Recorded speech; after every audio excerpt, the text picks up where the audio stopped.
by the Clippers. They finished the season 18-3, and I'm just gonna take a diversion here real quick because I should be talking about Kawhi Leonard and James Harden, who, by the way, I had James Harden on my All-NBA ballot yesterday, which I didn't foresee at the start of the season.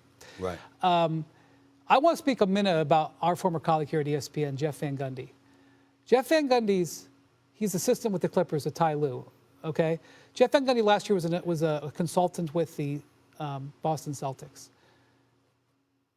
Joe Mazzulla will tell you how big of a role he played in them getting to that championship.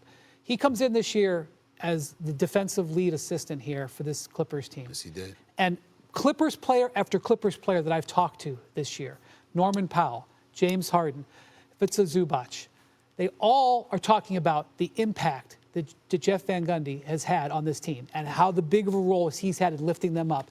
And yet there's all these job openings, and I have yet to hear Jeff Van Gundy's name.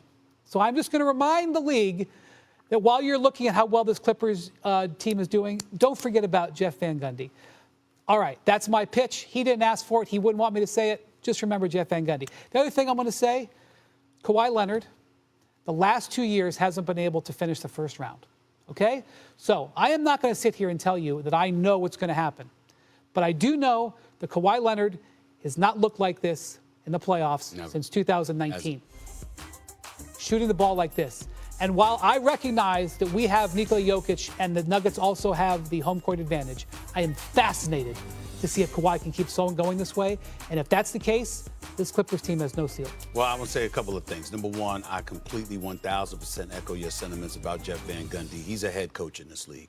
He deserves to be a head coach in this league. He's an exceptional coach, all right, and a great basketball mind. And Ty Lue can't stop raving about the job that he has done in Los Angeles, helping him and helping that Clippers defense. That's number one.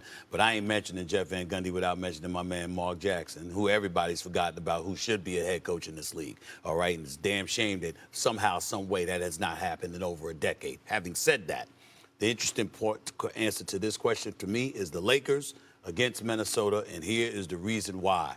I love stars, man, and I ain't thinking about Luka and LeBron. I know what they're going to bring. I know what Anthony Edwards is going to bring, too. But what can he bring? The operative word is can.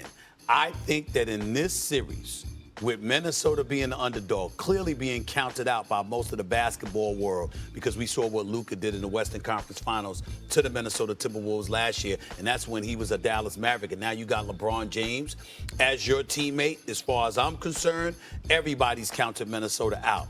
You see the kind of attitude Ant-Man plays with? I mean, and that's when he's a favorite.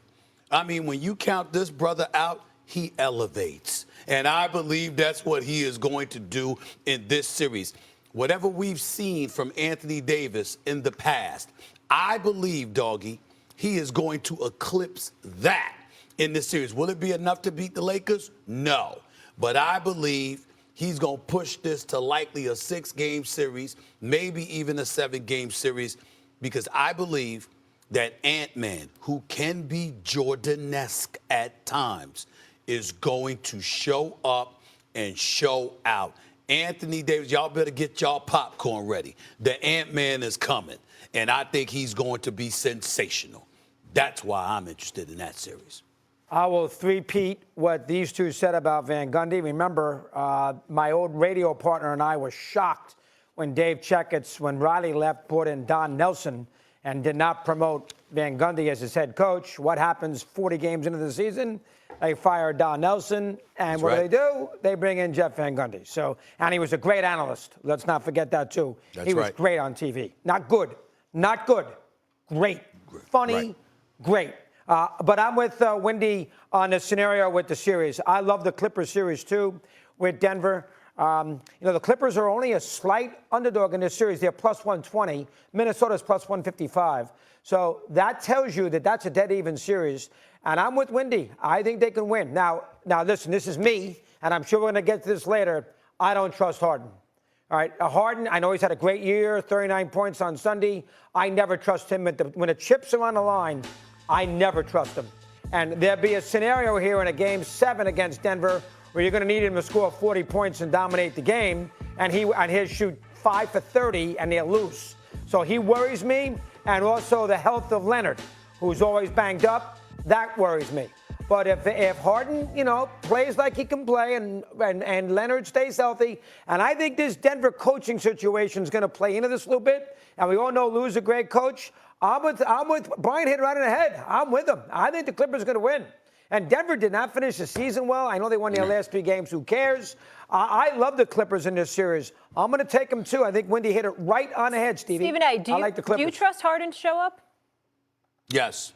The word trust is too strong, but I believe Harden is going to show up in this series. And I believe the James Harden that you've seen of the past, that was a model of inconsistency, had a lot of bad moments in the playoffs, had moments where people felt he gave up, had other moments that were pretty good.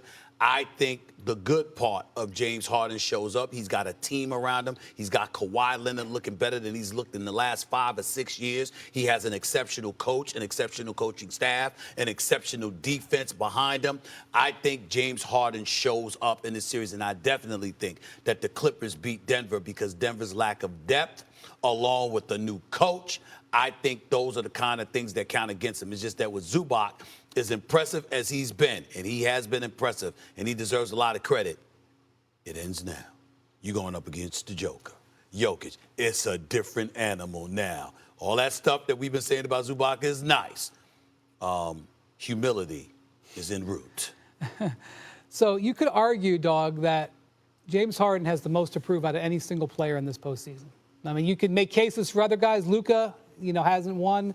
Donovan Mitchell has got to prove that, he can take a top seed and actually take him to the conference finals or deeper because he hasn't done that in the past.